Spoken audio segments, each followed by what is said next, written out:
ካርዲናል ብርሃነ ኢየሱስ ሱራፌል የካቶሊካዊት ቤተክርስቲያን ርዕሰ ሊቃነ ጳጳሳት ምርጫ ላይ በሲስቲን ቻፕል ተገኝተው ድምጽ ከሰጡት 133 ካርዲናሎች አንዱ ናቸው። ርዕሰ ሊቃነ ጳጳሳት ሆነው በተመረጡት ሊዮ 14ኛ በዓለ ሲመት ላይ ተገኝተውም በመላው ኢትዮጵያውያን ስም መልካም ምኞታቸውን አስተላልፈዋል። በዚህ የርዕሰ ሊቃነ ጳጳሳት ምርጫ የተሳተፉትን ካርዲናል ብርሃነ ኢየሱስ ሱራፌልን የዛሬ 10 ዓመት ካርዲናል ሆነው በተሰየሙበት ወቅት የጨዋታ እንግዳችን አድርገናቸው ስለ ግል ህይወታቸው ስለሚመሩት ካቶሊካዊት ቤተክርስቲያን በሰፊው ካጫወቱን የተመጠነውን ለዛሬ በድጋሚ ያቀርበንላችኋል።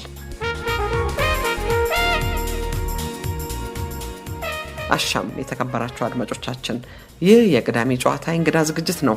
እንደ ሁል ጊዜውም ከኛ ጋር የረፍት ጊዜያችሁን ስለምታሳልፉ እጅግ ደስ ይለናል። ሸገር 102.1 የእናንተ ሬዲዮ።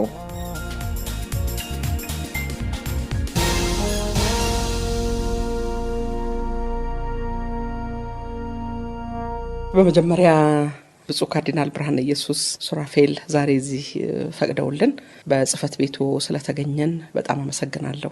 ለዚህ ለቃለ መጠይቅ ፈቃደኛ ስለሆኑ በጣም አመሰግናለሁ። በጽፈት ቤቱ ውስጥ የነበሩትንም ሰዎች ስለረዱን፣ ስላገዙን፣ ስለርሶም ስለነገሩን በጣም አመሰግናለሁ። በመጀመሪያ ደረጃ እኔም የሸገር ኤፍኤም ሬዲዮ ጣቢያን ሰራተኞቹንም እንዲሁም አድማጮቹንም በሙሉ አመሰግናለሁ። ወደ እርሶ ወደ ካርዲናልነት ሹመት ልበለው መመረጥ ይሻላል ይመስለኛል ልምጣና ካርዲናል ጳውሎስ ጻድዋ የመጀመሪያው ናቸው፣ እርሶ ሁለተኛው ነው። ምን ተሰማዎት? ኃላፊነቱን እንዴት ይመለከቱታል? ሁለተኛ በቫቲካን የነበረውን ስርዓት እንዴት አገኙት? ቤተሰቦቹ አብረው ሄዱ ወይ? በሀገራችን ባህል መሰረት እልል ተባለ? ይሄን እስቲ ንገሩን። አዎ እርግጥ ነው የካርዲናልነት በድሮ ጊዜ እንደ ሹመት ይታይ ነበር። እርግጥ ነው እንዲያውም በብዙ ዘመናት በመካከለኛው ዘመን በፈረንሳይም ሆነ በሌሎች ሀገሮች የነበሩ ካርዲናሎች እንዲያውም ካህናትም ወይም ጳጳሳትም አልነበሩም። ለዓለማውያንም የሚሰጥ ሹመት ነበር በዛን ጊዜ እና በዛን ጊዜ አሁን በታሪክ እንደምናውቀው እንደነ ካርዲናል ሪቼሊዬ የሚባሉ በፈረንሳይ ውስጥ እነሱ እንደ ጠቅላይ ሚኒስቴር ነበሩ። ከንጉሱ በታች ሁሉን ነገር የሚያስተዳድሩ ምን የሚሉ ነበሩ። የቤተ ክህነቱንም እንዲሁም ደግሞ የዓለሙንም ወይም የመንግስትንም አስተዳደር ይሰሩ ነበር። በአሁኑ ጊዜ ካርዲናልነት ሹመት አይደለም፣ አገልግሎት ነው። አገልግሎቱም ደግሞ ለውስን ካቶሊካዊት ቤተክርስቲያን ብቻ ሳይሆን በመላው ዓለም ላለችው የክርስቶስ ቤተክርስቲያን ነው። ስለዚህም ይህንን ስያሜ የሰማሁት እኔም እዚሁ አዲስ አበባ ያለው አንድ እሁድ ርዕሰ ሊቃነ ጳጳሳት እዛ በቅዱስ ጴጥሮስ አደባባይ በተናገሩበት ጊዜ ነው እና አንዳንድ ካህናት መጥተው እንደዚህ ተብለዋል፣ ካርዲናል ሊሆኑ ነው ሲሉ እስቲ ባካችሁ አጣሩ። በአሁኑ ጊዜ ሁሉ ብዙ ወሬ ይሰማል፣ ብዙ ነገሮች አሉ እና አጣሩ ብያቸው እውነትም አጣርተው እኔ እንግዲህ እዛ በ6 ሰዓት ነው የተነገረው፣ ያው የ2 ሰዓት ልዩነት አለው። በ8 ሰዓት ሰምቼ የተረጋገጠው ወደ ከሰዓት በኋላ በኢትዮጵያ አቆጣጠር ወደ 10 ሰዓት ገደማ እርግጥ መሆኑን ሰማሁኝ። ገረመኝ።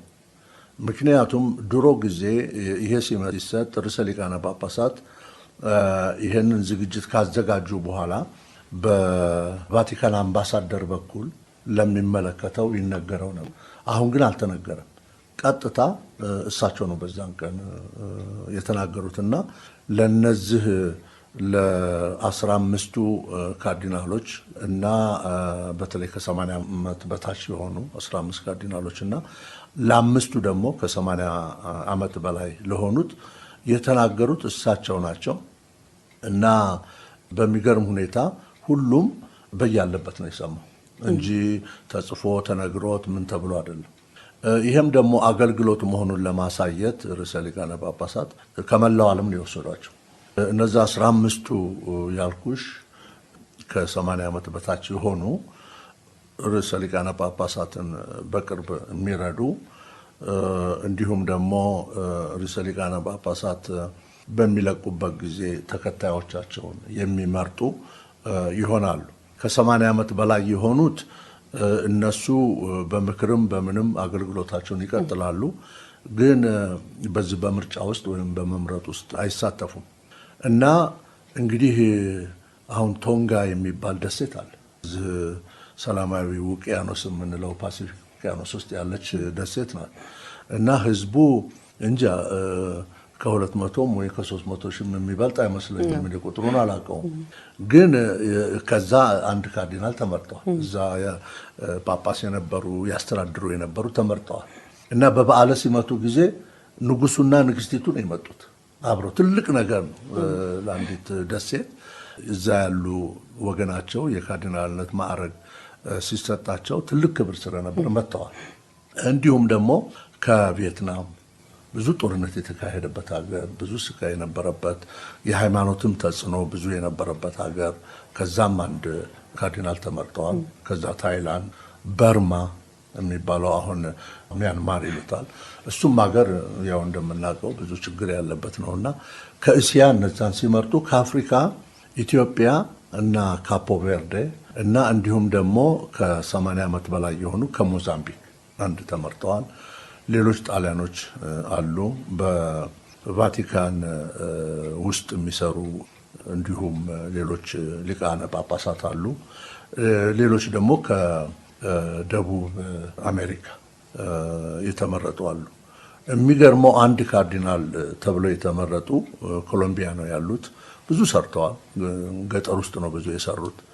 ህዝቡም ጎን በመሆን በተለይ በርስ በርስ ጦርነት ባለበት ቦታቸውን ሳይለቁ ያገለገሉ 96 ዓመት ያላቸው ካርዲናል ተብለዋል። ሊመጡ አልቻሉም እሳቸው። ግን በአንድ በኩል ደግሞ ይሄ ለእንደነዚህ አይነት ጳጳሳት ሊቃነ ጳጳሳት እውቅና መስጠት ነው እና እኚህ ርዕሰ ሊቃነ ጳጳሳት ይሄን አደረጉ። ያው እንግዲህ እዛ ወደ ሮም ከመሄዴ በፊት እዚህ ምእመናን እኔም ጸልዩልኛል። በገና ሌሊትም ሆነ እንዲሁም ደግሞ ሊሄድም ስል በጸሎት ከኔ ጋር ነበሩ ምእመናን እና እኔም ይህንን ጸሎት ተቀብዬ ወደ ሮም ሆንኩ። ሮምም ሲሄድ እዛ ቫቲካን ውስጥ የኢትዮጵያ ኮሌጅ የሚባል አለ። እዛ ውስጥ ነው ያረፍኩት እና እዛም ትልቅ አቀባበል ነው ያደረጉልኝ። ከዛ የስነ ስርዓቱ ተደረገ እና ቅዳሜ ዕለት ነው በዓሉ የተደረገው እና እኛ ሁላችን ቀይ ልብስ ለብሰን ሄደን እዛ ጸሎት ስነ ስርዓት ከተደረገ በኋላ ርዕሰ ሊቃነ ጳጳሳት አንድ በአንድ እየጠሩ አንድ ቆብ ይሰጣሉ። የነሱም አላቸው። ሁለት ደግሞ ይሄ ምንድነው ቀለበት። እዚህ ቀለበት ላይ ሁለቱ ሰማዕታት ጴጥሮስ ጳውሎስ ያው እዛው መስዋዕትነት ተቀብለው እዛው የተቀበሩ ናቸው እና የነሱ ሁለቱም ባዚሊካ የታወቀ ነው እና እዚህም የማርያምም ምልክት አለበት። ይህንን ሰጡን። የቃል ኪዳን ማሰሪያ ነው። ይሄ የቃል ኪዳን ማሰሪያ ነው። ከቃል ኪዳንም የበለጠ ምክንያቱም ልብሱ አሁን አለበስኩትም እንጂ እንደዚህ ነው። ቀይ ነው፣ በሙሉ ቀይ ነው። ይኸውና እንደ ደም ነው እና እነዚህ ሐዋርያት ወይም ቤተክርስቲያናችን የተመሰረተችው ሐዋርያት ደማቸውን አፍስሰው ነው። ሰማዕታት ደማቸውን አፍስሰው ነው። ስለዚህ ለእነሱ ጌታም ራሱ ደሙን አፍስሶ ነው እና ይህንን እምነታችንን ደማችንን እስከ ማፍሰስ ድረስ ልንጠብቀው ወንጌልንም ልናስተምር ይገባል የሚለው መልእክት ነው የሚያሳየው እና ቀለበቱም ቃል ኪዳን ነው። ከዛ ደግሞ እንትኑ ይሰጣል። የሲመቱ ቃል በላቲን ነው የሚጻፈው፣ እሱም ይሰጣል። እዛ ውስጥም ደግሞ ያው የርዕሰ ሊቃነ ጳጳሳት እንግዲህ የሮም ጳጳስም ናቸው እና የሮም ጳጳስ ስለሚሆኑ እሳቸውንም ስለምናግዝ ሮም ውስጥ ባሉት ቁምስናዎች አብያተ ክርስቲያናት አንዱ ይመደባል ለአንድ ካርዲናል እና ለእኔም የአንድ ሰማዕት ቅዱስ ሮማኑስ ሰማዕት የሚባል ቤተክርስቲያን እሱ እንግዲህ ወደ መጀመሪያው የክርስቲያን ዘመን አካባቢ ሰማዕትነት የተቀበለ ሰማዕት ነው፣ ሮማዊ ነው። የእሱ ቤተክርስቲያንም እኔም ኃላፊ ነኝ እና በእንዲህ አይነት ሁኔታ ነው እንግዲህ በዓሉ የተደረገው። ከዛ ያንን ወረቀቱንም እንበለው እንግዲህ የሲመቱን ወረቀቱን ዲፕሎማውን እንበለው ይዘን ስወርድ መጀመሪያ ያገኘኋቸው ርዕሰ ሊቃነ ጳጳሳት ብፁዕ ወቅዱስ ቤኔዲክቶስ 16ኛ ናቸው። እዛ እሳቸው ደግሞ ይሳተፉ ነበር እና እሳቸው እንግዲህ እንደምናውቀው ይሄንን የርዕሰ ሊቃነ ጳጳስነትን ማዕረግ የለቀቁት በፈቃደኝነት ነው። አገኘኋቸው፣ ሰላም አልኳቸው፣ ደስ አለኝ። ትልቅ ነገር ነው። እሳቸው እውነት ነው ይሄ ሁሉ ሸክም ምን ሁሉ ወርዶላቸዋል፣ ግን አሁን ያው የጤንነት የምን ድካም ካልሆነ በስተቀር አእምሯቸው ምን ሁሉ ብሩህ ነው። ከዛ ሁሉንም እዛ ያሉትን ካርዲናሎች ሁሉ ሰላም ማለት ነበረብን። እያንዳንዳችን ሰላም አለ ሁሉንም እና በኋላ ከነሱ ጋር ሆነ። እንግዲህ የካርዲናሎች ኮሌጅ የሚባል የዛ አባል ሆነ እና ቅድምም እንዳልኩሽ እንግዲህ ከ80 ዓመት በታች የሆኑ በቅርብ ርዕሰ ሊቃነ ጳጳሳትን ያማክራሉ። ሲያርፉም ምትካቸውን ይመርጣሉ። እንዲሁም ይላላካሉ በዓለም ላይ ማለት ነው። ኢትዮጵያውያን ከዚህ ያው ቤተሰብ ሄደዋል። እንደዚሁም ደግሞ የሚችሉ ሄደዋል እና እዛ ተከታትለዋል። ልዩ ልዩ ቦታ ተሰጥቷቸው እንግዲህ ከቶንጋም መጣ ከኮሎምቢያም ከሁሉም ቦታ ተሰጥቶት እዛ እንትን ብሏል። ስነ ስርዓት አለ እና ያ ስነ ስርዓት መጠበቅ ነው። የስዊስ ጋርድ የሚባሉም አሉ። ይህ ድሮ ጦር ይዘውም የሚቆሙ እንጃ ኢትዮጵያኖች እሱን ሁሉ አይተው ይሁን ምን ሁሉ ፈርተው እዛ ዝም ብለው ጸሎታቸውን ነበር የሚያደርጉ። በኋላ እልልማ ቢሉ ኖሮ እዛ ባዚሊካ ውስጥ ጥሩ ነበር። ግን ደግሞ ምን አደጋ ተፈጠረ ተብሎ ደግሞ ሌላ ችግር ይፈጠራል። በአሁኑ ጊዜ ሁሉ ቦታ ሰው ተወጥሯል እና ሁሉ ተፈትሾ ምን ብሎ ነው የሚገባው እና ግን አምቀው ኢትዮጵያኖቹ ሲወጡ እዛ መውጫ ላይ አንድ ቦታ ተሰባስበው እልልታውንም መዝሙሩንም ምኑንም ሁሉ አካሄዱ። ያን ጊዜ ሁሉ ተመለከታቸው። ርዕሰ ሊቃነ ጳጳሳት ወደ ቤታቸው ይሄዱ ነበር። ዞር ብለው አዩና እሳቸው ገርሟቸው በቃ ሰላም ብለው ትክክለኛ ምርጫ ነው ያደረጉት ይላሉ። ትልቅ ነው እና ስነ ስርዓቱን የሚያስከብሩም ብዙ ስለነበረ እዛም ውስጥ ገብቶ ቦታን ለመያዝ ለኢትዮጵያኑም የተያዘ ቦታ ስለነበረ እንደ ልብ ሊሆኑ አልቻሉም እና በእንዲህ አይነት ሁኔታ ነው እዛ ሮም ላይ የተከበረው እና በኋላ ወደ ምሳ ኢትዮጵያ ኮሌጅ ልንሄድ ቻልን ነው ምንሽ።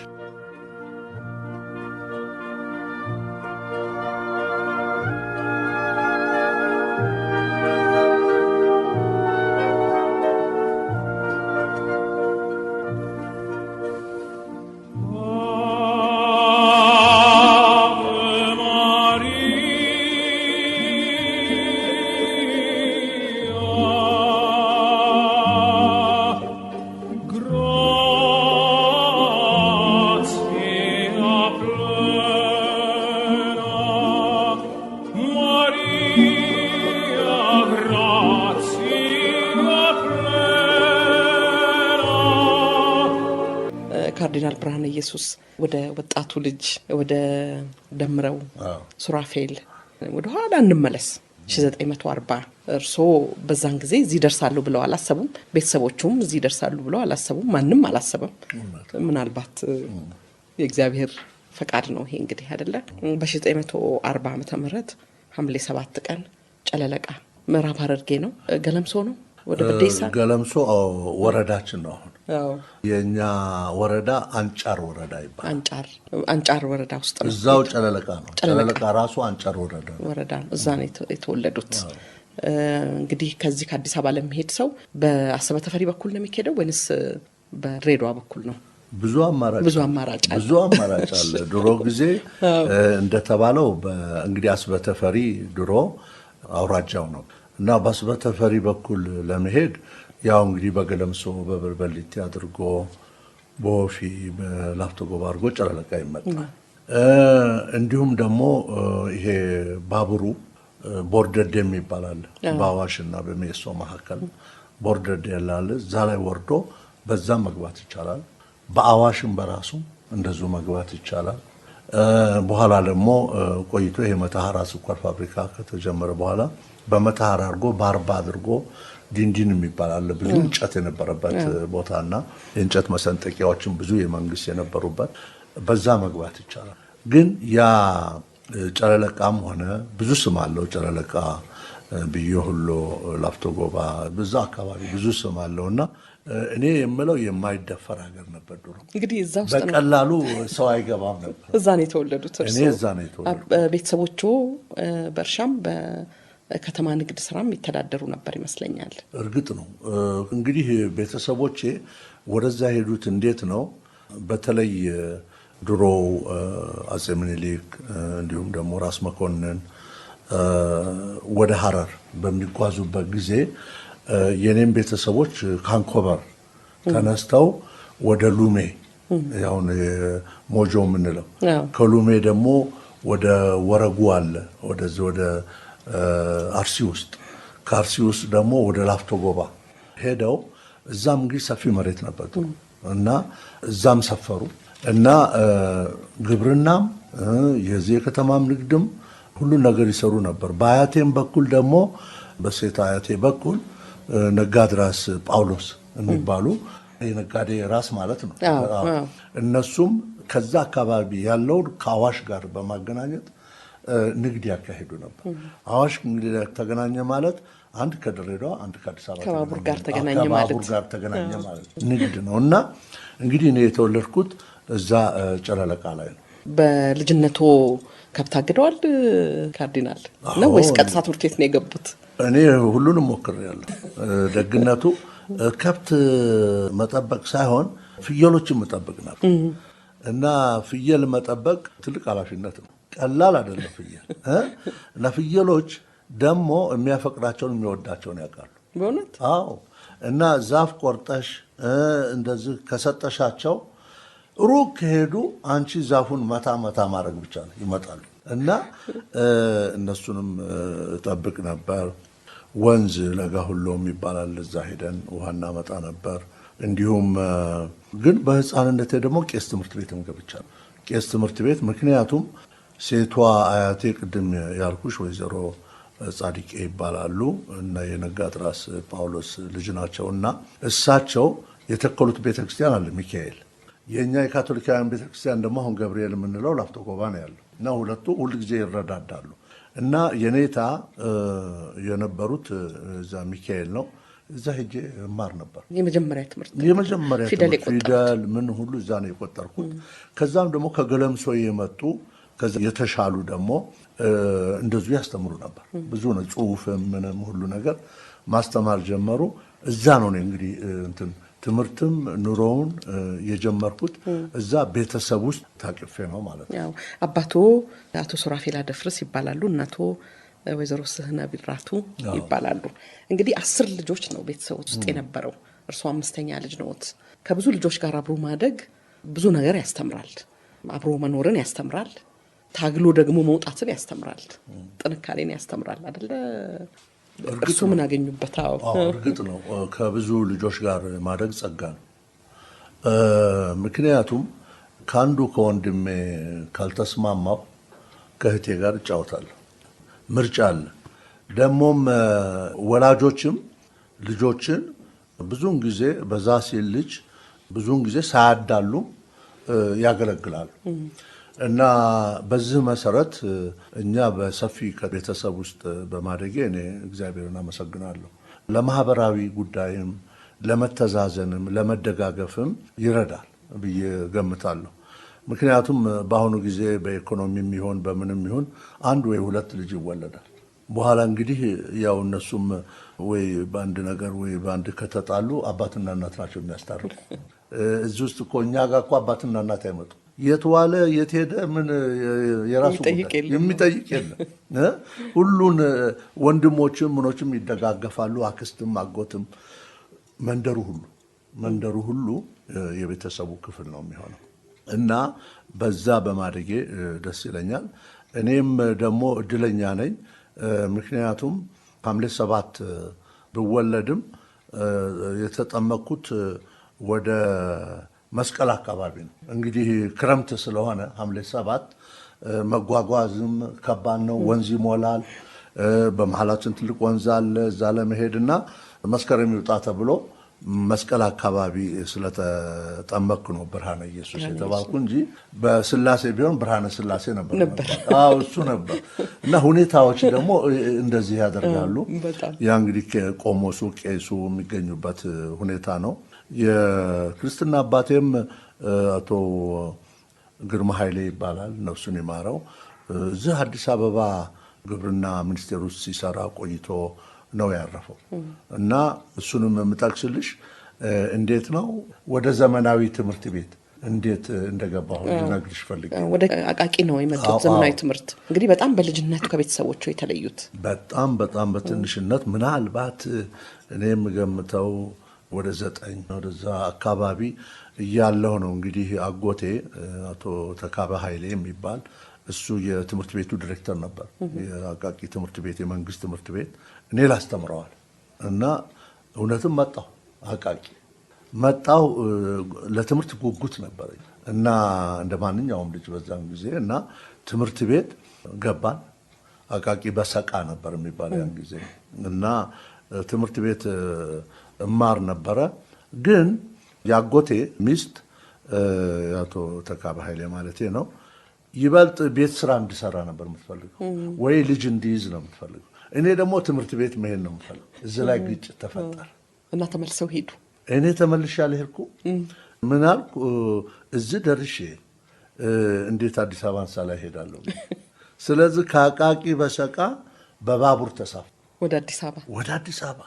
በዛን ጊዜ አንቺ ብልጥ መሆን ነው ያለብሽ፣ ትልቅ ሰው አጠገብ ሄደሽ መቀመጥ እና ልጅ አይከፍልም በባቡርም በአውቶቡስም እና ጠጋ ብዬ ተቀመጥ። ከሱ በፊት እንትን ላይ ነው ከአቃቂ በሰቃ እስከ ቸሪያ ድረስ በእግር መጥቻለሁ። ይሄ ብስኩት ፋብሪካ ነበር። ብስኩት ፋብሪካ እና እንዲያውም አንድ ሰው ፍየል እየነዳ በግ እየነዳ እያስቸገሩት እኔም እያገዝኩት አብረን መጣንና እሱ ቤት ገባን። ዳቦ ሻይ ምናምን አጠጣኝና እንትን በልሂድ እንግዲህ ጎበዝ ወደ ቤት አለኝ። እኔ ቤት የለኝም። ከአቃቂ ወደዚህ ነው በባቡር የመጣው እና መሽቶ ነው የሚመጣው ብዙ ጊዜ ባቡር እና እዚህ ለገሃር ሲደርስ ጨልሟል እና ሰውም ሁሉ ወደ የቤቱ ሄዳል። እኔ እንግዲህ ሳይ ወዴት ልሄድ ሲል ሻይ ቤት አለ። ሻይ ቤት ገባሁ። እዛ ቁጭ ብዬ ከትላልቆቹ ጋር ተቀምጬ አይኔን ቁልጭ ሳደርግ ዳቦም የሚሰጥ ሻይ የሚሰጥ ምን ሁሉ አደረጉ። እሱም በላው። በኋላ ሳይ ደግሞ መሸ፣ መኝታም ደረሰ። ሳይ የሻይ ቤት ሰራተኞቹ ውጭ አንጥፈው ነው የሚተኙ። ከነሱ ጋር ተኛው እና ነጋ። ሲነጋ ደግሞ ይሄውን ነገር አለ ቁርስ ትዝ ሲለኝ ጊዜ ለሌሎቹ ይሄ ብስኩት ይሰጣል፣ ሰው ሻይ ይሰጣል። ያዛሉ እነሱ፣ እኔም አዘዝኩ። ብስኩት እና ሻይ፣ አንድ ብስኩትና አንድ ሻይ ስበላ በጣም በቃ ጠገብኩ ነኝ። ሳይ ግን ምን ልክፈል? ሳይ ሰውየው ጓዳ ገብቶ ነው የሚያወጣው። ይሄ ብስኩት ይጣፍጣልና ድገመኝ አልኩት። እሱ ሊደግም ወደዛ ሲወጣ እኔ ደግሞ በበር ነፍስ አውጪ ብዬ አዲስ አበባ ውስጥ ገባሁ። አዲስ አበባ ከተማ ገባሁ። ያለው ሁሉ ነገር ትዝ የሚለኝ ወደ ብሔራዊ ቲያትር አካባቢ የኢትዮጵያ አየር መንገድ እንትኖች እነዚህ ትናንሽ አይሮፕላኖች በመስታወት እነሱን ቢሮ ውስጥ የተቀመጡ እሱ ሳይ ደግሞ እንትኑ ይሄ ውሃው ወደ ላይ የሚዘል ነበር እዚህ ብሔራዊ ቲያትር አጠገብ። እሱን ሳይ ወደዚህ በእግር እያልኩ ወደ ከተማው እንደዚህ ሲሄድ ወደ 6 ሰዓት ተኩል ነው ምናምን ገደማ ምን መጣ? ረሃብ እንደገና ምን ልብላ ብዬ ወኔ ወደ ታች ሲወርድ አንድ ሰውዬ ወደ ላይ ሲመጣ አነጋገረኝ። ምንድን ነው ብዬ ተከተልኩት። ስከተል እሱ ዳቦ ቤት ገባ። ዳቦ ቤት ገብቶ በዝርዝር 4 ሊራ ይባል ነበረ። እሷን ጠረጴዛ ላይ አድርጎ ያው ዳቦውን እየጠበቀ ከሰውየው ጋር ብዙ ኃይለኛ እንትን ውስጥ ውይይት ውስጥ ገብተዋልና እኔ 5 ሳንቲም ወጣ ላይ ነበር አይኔ አይቼ 5 ሳንቲሟን ወስጄ ሌላ ቦታ ዳቦ ገዝቼ በላውን ውሃ ጠጣው። እፎ ያልኩ ግን ከሰዓት በኋላ የት ልሄድ? ሰው ወደዚህ ይሄዳል እንዴ ምንድን ነው ብዬ በአውቶቡስም ስሳፈር ችግር የለም አልከፍልም እንሄዳለን። ግን ትዝ የሚለኝ ወደ እንትን ሄደዋል። ምንድን ነው አውቶቡሱ ወደ ድሮ አውሮፕላን ማረፊያ እዛ የሚኬደው ምንድን ነው ወታደሮች ልምምድ ያደረጉ ነበር። ጃንሆይም ነበሩ። በኋላ እኔም ገባሁ። ተሽሎክልኬ ገብቼ አየው። ተኩሱ ምን ሁሉ አጠገባችንም ወደ ላይ ቡው ይላል። ፈርተን ምን ብለን ሁሉን ነገር ካየን በኋላ ሰው ተበተነ መሸ እና ወደ መርካቶ ይመስለኛል ሄድኩኝ እና እንቅልፍ ነው የፈለኩት እና በረንዳ ላይ ብዙ እንጨት የተረበረበ አለ። እዛ የተረበረበው ውስጥ አንድ ትንሽ አልጋ ተነጥፋለች። ገብቼ ተኛው። የማንነውም የለም። ሰውየውም መጣ እኔ ዘመድ ይሆናል ብሎ እሱም በቃ በሰላም አዳምን። ጠዋትም የሱ ባለቤት ዳቦ ሻይ ምናምን ሰጠችኝ። እሱንም በላሁና ከዛም ቶሎ ብዬ ወጣሁ።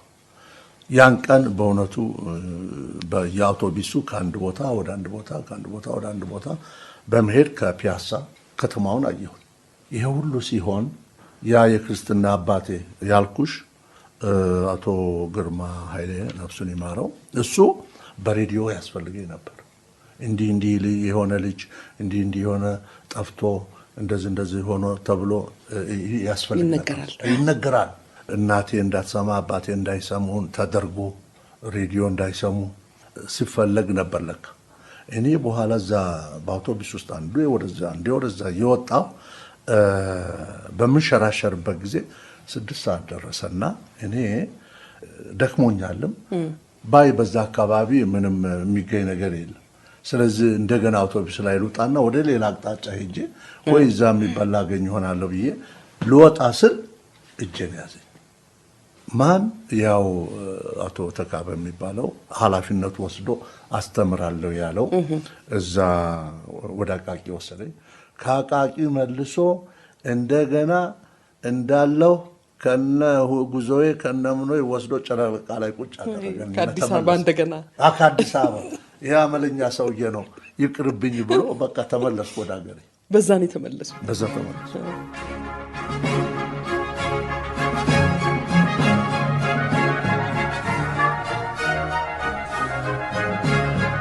እንደገና ታዲያ እንዴት ወደ አዲስ አበባ መጡ? ወደ አዲስ አበባ ወደ ድሬዳዋ ነው። ድሬዳዋ ካፕችን ወደ ድሬዳዋ ነው ለትምህርት። እንግዲህ እኔም ወንድሜም ሌሎችም ከዛ አካባቢ ያለ ነው ከላፍቶ ጎባ፣ ሚደግዱ፣ ለጋሃርባ እንዲሁም ወረጉ ብዙ ልጆች ወደ ድሬዳዋ ሄዱ ነበር። አዳሪ ትምህርት ቤት አለ፣ እንዲሁም ደግሞ የብራዘሮች ትምህርት ቤት አለ ብስራተ ገብርኤል የሚባልና ወደዛ ትምህርት ቤት ይሄን ነው እንግዲህ እንደገና እንግዲህ ወደ አዲስ አበባ አልተመለስም።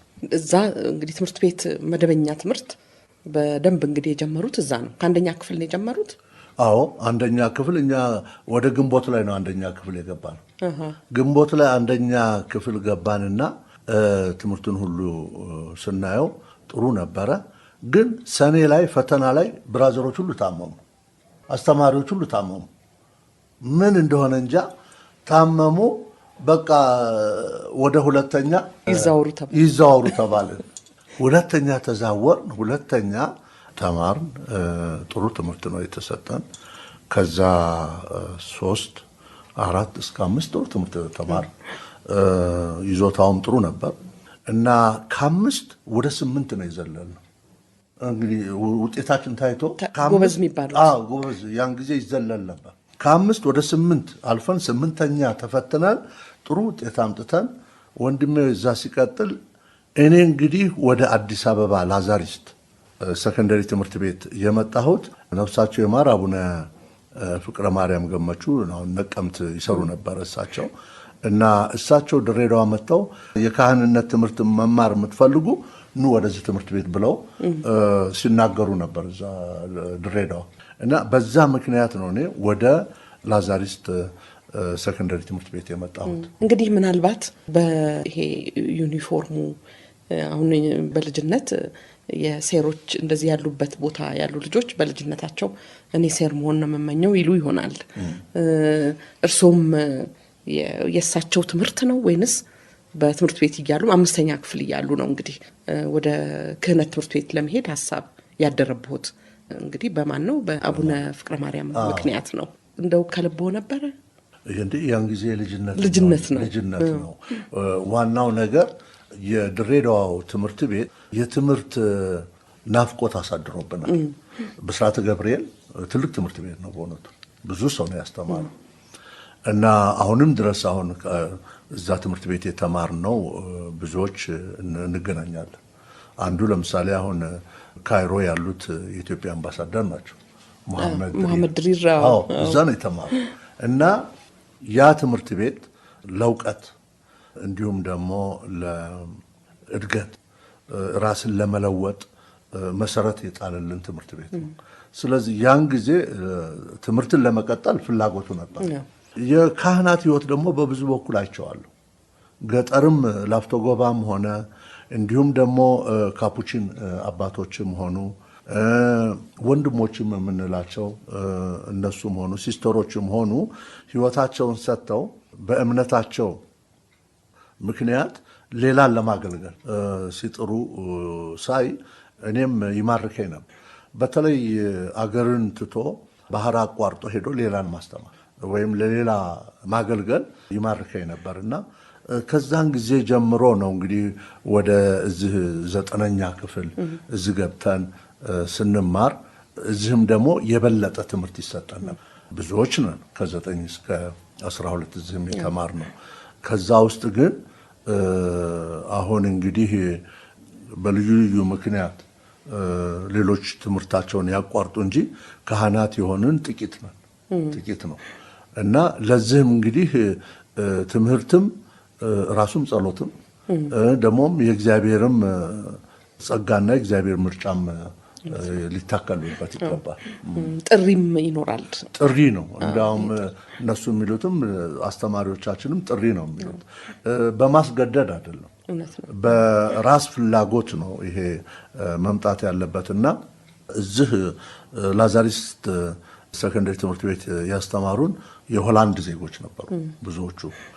ሌሎችም ነበሩ፣ ኢትዮጵያኖችም ነበሩ በብዛት። ግን ልክ ድሬዳዋ ያስተማሩን አስተማሪዎች ድብልቅ እንደነበሩ እዚህም ድብልቅ ናቸው። ግን ዲሬክተሩ ዋናዎቹ የሆላንድ ሀገር ዜጎች ነበሩ።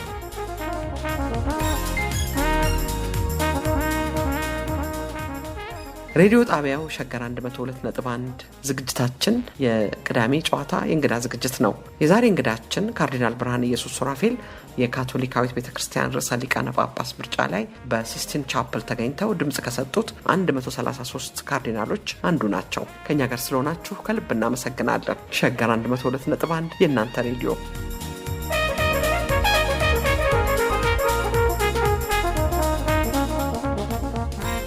ላዛሪስት ዘንድሮ 100 ዓመት ሆነው። በጣም የቆየ ትምህርት ቤት ነው እና ደግሞም የክህነት ብቻ ትምህርት ሳይሆን መደበኛ ትምህርትም ይሰጥበታል። እርሱ 12ኛ ክፍል ከጨረሱ በኋላ በጥሩ ውጤት ነው በጥሩ ማዕረግ ነው ማትሪክ ያለፉት እና ዩኒቨርሲቲም ገብተው ነበረ። ግን አልቆዩም። ዩኒቨርሲቲ አልቆየሁም። ፍልስፍና መርጠው ነው ካርዲናል? አዎ ያው እንግዲህ የክህነት ትምህርት ሲማሩ ፍልስፍናና ቴዎሎጂ አለበት። እውነትሽን ነው። ላዛሪስት ትምህርት ቤት ግን የመጣው ከትግራይ ነው፣ ከአዲግራት ካሊቴና የሚባል አካባቢ ነው። እዛ ነው መጀመሪያ የተመሰረተው ዘመናዊ ትምህርት። ልክ ሐረርም እንደተመሰረተ ዘመናዊ ትምህርት በፈረንጆች አቆጣጠር ወደ 1845 ገደማ ነው እንግዲህ እዛ ወደ አዲግራት አካባቢ የተመሰረተውና እዛ ያስተምሩ ነበር ላዛሪስቶች። ከዛ ወደዚህ የመጡት ወደ አዲስ አበባ የመጡት ላዛሪስቶች ኤርትራ የጣሊያን ቅኝ ግዛት ስትሆን ወደዛ መስራት ሲያስቸግራቸውና ወደዛ ለመግባት ወደ ምጽዋም ለመሄድ ለምን አስቸጋሪ ስለነበረ ወደ አዲስ አበባ የመጡት አንደኛ ባቡሩ መኖሩና እዚህ አንድ ቦታ ኖሯቸው እያገለገሉ ከዓለምም የሚገናኙበትን መስመር ለመዘርጋት ነበር እና ስለዚህም ይሄኛው ትምህርት ቤት እንግዲህ እዛ የቆየ ነው። ብዙ ሰው አስተምሯል እንዳልሽው ዓለማዊ ትምህርትም ሌሎችም ሁሉ። አሁን ለምሳሌም እንዳው የዚህ የካቶሊክ ትምህርት ቤቶች በሐረርም ቢሆን እነ ጃንሆይ እነ ራስ ምሩ እነዚህ ሁሉ ትምህርት የጀመሩት እዛ ውስጥ ነው። አዎ ከዛ መጣው ነው እነ ዳግማዊ ምኒልክ ምን ሁሉ የቀጠሉት። እንደውም እኮ ለኢትዮጵያ ውስጥ ዘመናዊ ትምህርት ሀብሎ በተጀመረበት ጊዜ በዩኒቨርሲቲ ደረጃም ይሁን በከፍተኛ ሁለተኛ ደረጃም ይሁን የመጀመሪያ ደረጃ ካቶሊካውያን ናቸው፣ ጄስዊቶች ናቸው ዩኒቨርሲቲውንም የመሰረቱትና በትምህርት በኩል እንደው አሁን ከተነሳ አይቀር ብዬ ነው እዚሁ ላይ በጣም ትልቅ አስተዋጽኦ አለ። እርግጥ ነው እና ላዛሪስትም እንደዚሁ ላዛሪስትም ብዙ አስተዋጽኦ አድርጓል እና እኔ እውነት እርግጥ ነው 12 ፈተና ላይ ጥሩ ውጤት ነው ያመጣሁት። ጥሩ እንማርም ነበር። ምክንያቱም ብዙ አይደለም በክፍል 1 5 10 12 20 ብንሆን ለክህነት ተብሎ የምንማረው ሌሎች ሌላ ትምህርት ነው የሚማሩት እና ያንን ባገኘሁኝ ጊዜ የማንኛውም ፋክልቲ ውስጥ መግባት ይችል ነበር። አዲስ አበባ ዩኒቨርሲቲ ሌላም ቦታ ግን በኋላ ቤት ተከራይተን ቅዱስ ካሌብ ዘራ ክህነት ትምህርት ቤት የሚባል ተመሰረተ። እዚህ ሪበከንቱ ሰፊ ቤት ነበር አንድ ቦታ እዛም ተከራይተን ኖራል። እዛ ትምህርት ቤት ውስጥ የሚሰጡንን ትምህርት ቤቶች እዛ እንማራለን። ዩኒቨርሲቲ ውስጥ በስፔሻል ስቱደንት በመባል የፊሎዞፊውን ክፍሎች እንማር ነበር። እንደነ ፕሮፌሰር ሳሚነር ምን ሁሉ የሚባሉ ነበር ጀዙዊቶች የተባሉ የቆዩት እና እንግሊዝኛም የሚያስተምሩን ዴፓቲ ምናምን ነበሩ። እነሱም ሌሎችም ፕሮፌሰሮች ነበሩ እና እዛ እንማር ነበረ። እኔ እንግዲህ እዚህ 2 ዓመት ነው የተማርኩት። ለዲፕሎማ ደረጃ ነው ፍልስፍናው።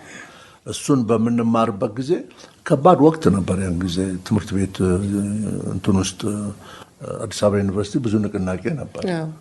የተማሪዎች ንቅናቄ የተጀመረበት ጊዜ ንቅናቄ የነበረበት ነው። እንደነ ጥላሁን ግዛው የሞቱበት ጊዜ ነው። በአሁኑ ጊዜ አሁን ትልቁ በኢትዮጵያ የታሪክ ምሁርና መምህር ባህሩ ዘውዴ እዛ አብሮ ይማሩ ነበሩ አሉ እሳቸው። ሌላም አይነ ስውር ከኛ ጋር የሚማርም ነበር። እሱም እንደዚሁ አሁን ጀርመን ሀገር ነው መሰለኝ ያለው እና ብዙ ሰው ያፈራበት እና ብዙ ንቅናቄም የነበረበት ነው። የትምህርትም ጣዕም የነበረበት ጊዜ ነው እና ግን እኔ 2 ዓመታም ብቻ እንትን ጨርሼ ጓደኛዬ አባግሩም ተስፋ የሚባሉ እንግዲህ ሁለታችሁን ብቻ ልናስተምር አንችልም፣ ሌሎቹ ካህን መሆን አንፈልግም ብለው ሄዱ። ሁለታችሁን እንግዲህ ለማስተማር ይከብደናል፣ ስለዚህ ማህበር ምረጡ ተባለ። በካቶሊክ ቤተክርስቲያን ውስጥ ብዙ ልዩ ልዩ ማህበራት አሉ። አሁን ለምሳሌ ኢየሱሳውያን ያልናቸው አንድ ማህበር ናቸው። ላዛሪስት አንድ ማህበር ነው። ካፑቺን ሌላ ማህበር ነው። ስለዚህ እኔ ላዛሪስት ማህበርን መረጥኩ። እኔ ወደ ለንደን ተላኩ። አባ ግሩም እሳቸው ወደ ዛምቢያ እና ወደ ዛይር ያን ጊዜ ኮንጎ ወደዛ ተላኩ። ምን ቀጣይ ትምህርት ለመማር እና ስለዚህ ቴዎሎጂ የተማርኩት እኔ ለንደን ነው። ለንደን ኪንግስ ኮሌጅም እንደገና ደግሞ በለንደን ሚሽነሪ ኢንስቲትዩት ውስጥ ነው የተማሩት። ልክ ነው። ቢኤ ምንድነው ሚሽነሪ ኢንስቲትዩት ለንደን ልዩ ልዩ ማህበራት የተውጣጡ ናቸው። ባንድ ላይ የፈጠሩት ኢንስቲትዩት ነው። እሱ ውስጥ ስማር በዩኒቨርሲቲ ኦፍ ለንደን ስር ደግሞ ኪንግስ ኮሌጅ የሚባል አለ፣ ስትራንድ ነው። እሱን ከብዙ ቴዎሎጂ ተማሪዎች ጋር እዛ ተማርኩ። ከእንግሊዞች ጋር ነው። ከባድ ነበር ትምህርቱ። ቋንቋውም ያው ከባድ ነው፣ ግን ደግሞ በዛ ቋንቋ ገብቶ አስቦ መስራት ቀላል አይደለም። እንዲያውም ከዚህም ከመሄዴ በፊት እኔ እንግሊዝኛ ትንሽ ሞክሬያለሁ። የሚገርመኝ እኔ ኢትዮጵያውያኑን የማደንቀው በዚህ ጊዜ የትም ሀገር ይሄዱ የዛን ሀገር ቋንቋ ተምረው እኮ ነው ሌላ እውቀትም ሸምተው የሚመጡ። ሩሲያ የሚሄድ ሩሲኛ ይማራል፣ ጀርመን ነው፣ ጣሊያን፣ ስፔን ነው እና ሁሉ የራሱን ቋንቋ ነው እንትን የሚለው በዛ ተምሮ ያንን ዕውቀት ይዞ መምጣት በእውነት ኢትዮጵያኖችን አደንቃለሁ። ቀላል አይደለም። አሁን ያሉን ሐኪሞች ያሉን የጥበብ ሰዎች ያሉን መሐንዲሶች በዛ ተምሮ መምጣት አሁን እንኳን እሺ ቻይናም ይኬዳል፣ ግን ቻይና በእንግሊዝኛ ያስተምራል እና እኔ እንግሊዝ ቢሄድም እንግሊዝኛም ብችል ትምህርቱ ከባድ ነበር። የእንግሊዝ ትምህርት በጣም ጠንካራ ነው። እዚህም የተከታተልነው የእንግሊዝን የትምህርት ስርዓት ነው። ምክንያቱም ምረጪ ምናምን አይደለም። ይሄ ነገር እንደዚህ ተከስቷልና የዚህ መነሻውንና መድረሻውን ዘርዝረህ ጻፍ ነው እና አእምሮን የሚያሰራ የትምህርት ዘዴ ነው ብዬ ነው የምገምተው እንግሊዝና እዛም በዛ ነውና እንግዲህ በኪንግስ ኮሌጅ ያ ቢዲ ነው የሚሉት ባችለር ኦፍ ዲቪኒቲ እሱን አግኝቼ ነው ወደ ኢትዮጵያ የመጣው። እንግዲህ ይሄ ሁሉ ሲሆን የማገልገል ሐሳቡ ወይንም ደግሞ ወደ ሌላ አልሄደም፣ እርግጠኛ እየሆኑ ነው የመጡት። እዛም በመማርበት ጊዜ አንደኛ ከኔው ተመሳሳይ ጓደኞቼ ጋር ነበር የምማረው። ወደ ኖርዝ ለንደን አንድ ሴንት ኤድዋርድስ ኮሌጅ የሚባል ነበር፣ እዛ ነበር የምናድረው። እዛ ሆነን ነበር የምንማረው። ደግሞ ከአፍሪካ ሌሎችም ነበሩ። አሁን ከሳውዝ አፍሪካ እስካሁን አሉ። ፋደር ቢሾፕ ናቸው። እንደውም ቢሾፕ ፖል ኩማሎ የሚባሉ አሉ። ከሞዛምቢክ እንዲሁም ከታንዛኒያ ከምን የነበሩ ነበሩ። እንዲሁም ደግሞ ከእስያም የነበሩ ነበሩ እና ሁሉም በዙ በተመሳሳይ ነበር የሚማሩት። በዛን ጊዜ የኢትዮጵያ ተማሪዎች ንቅናቄ ነበር በአውሮፓ። እሱንም እንካፈል ነበር። ነፍሳቸውን ይማር እነ ዶክተር አብዱል መጂድ ሁሴን ነበሩ ያኔ እና የሶማሌም ጉዳይ የኢትዮጵያም ጉዳይ ማንኛውም ጉዳይ ያሰባስበን ነበር። እነ ንጉሱ ታምራት እነዚህ ሁሉ ብዙ ነበሩ እዛ የሚማሩ በዩኒቨርሲቲ ኦፍ ለንደን ውስጥ፣ ግማሹ በሰዋስ ግማሹ በዚህ ምንድነው ለንደን ስኩል ኦፍ ኢኮኖሚክስ የሚባል ውስጥ ብዙ የሚማሩ ነበሩ። እንዲሁም ይሄ በሕክምና በተለይ በእኛ ሀገርና በአፍሪካን ሲያን በሚመለከት ያተኮረ ትምህርት ቤት አለ። እሱ ላይ የሚማሩ ነበሩ። እንገናኝ ነበር። ኢትዮጵያንንም አልረሳሁም። ምን ጊዜ እቺ ትምህርት አልቃ ወደ ሀገሬ በተመለስኩ ነበር። ትምህርቱም ደግሞ የነበሩበት አካባቢም የዚህ የክህነቱ ጉዳይ ብቻ ሳይሆን የአገርም የሌሎች ኢትዮጵያውያን ጋርም የሚያገናኙት እንደነበረ ነው። እርግጥ እሱን ሁሉ ያገናኝ ነበር። ከኢትዮጵያውያንም ብቻ ሳይሆን ሰፋ ያለ ለንደን የሚደነቅ ከተማ ነው። ምክንያቱም የማንኛውንም አገር ስም ጥሪ ተወካይ ይኖራል። እውነት ነው። ያው ብዙ ኤምባሲዎችም አሉ። እንዲሁም ደግሞ እንግሊዝ ሕዝብ ቀላል ሕዝብ አይደለም። በአስተዳደርም በታሪኩም የታወቀ ሕዝብ ነው። አሁን እዛ ሄደሽ ታውቂያለሽ እና ይሄ ስፒከርስ ኮርነር የሚባል ሰው የፈለገውን የሚናገርበት ቦታ አለ። ብቻ አንቺ ሳሙና ሳጥን ምናምን ፈልገሽ እዛ ላይ ቆመሽ እንድትታይ የራስሽን ፍልስፍና የራስሽን አመለካከት መናገር ትችላለሽ፣ ንግስቲቷን እስካልሰደብሽ ድረስ። ፖሊሱም ወዲህ ሄዳል እና ፍልስጤሞች እዛ ጋር ይናገራሉ፣ እስራኤሎች እዛ ጋር ይናገራሉ። የገሌ አገር ነፃ አውጪ ግንባር ቢሮ ለንደን አለ፣ የሱ ተቃዋሚም ደግሞ ቢሮ ለንደን አለ። ለንደን ከሁለቱም ኪራይ ይሰበስባል እና ያለምን ህዝብ ያውቃል። የእንግሊዝ ህዝብ ያለምን ህዝብ ያውቃል እና ያንን ሁሉ የምታስተናግድ ከተማ ነው። እንግዲህ አይቼ ግን እኔ ወደ ሀገሬ መምጣት ነው። ያን ጊዜ መመላለስ የለም፣ ተመለሱ።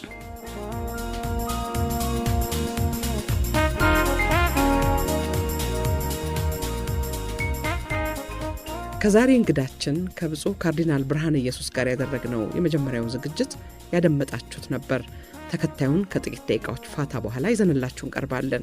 ለሁላችሁም በያላችሁበት ቦታ መልካም የረፍት ቀን እንድታሳልፉ እንመኛለን። ሸገር 102.1 የእናንተ ሬዲዮ። He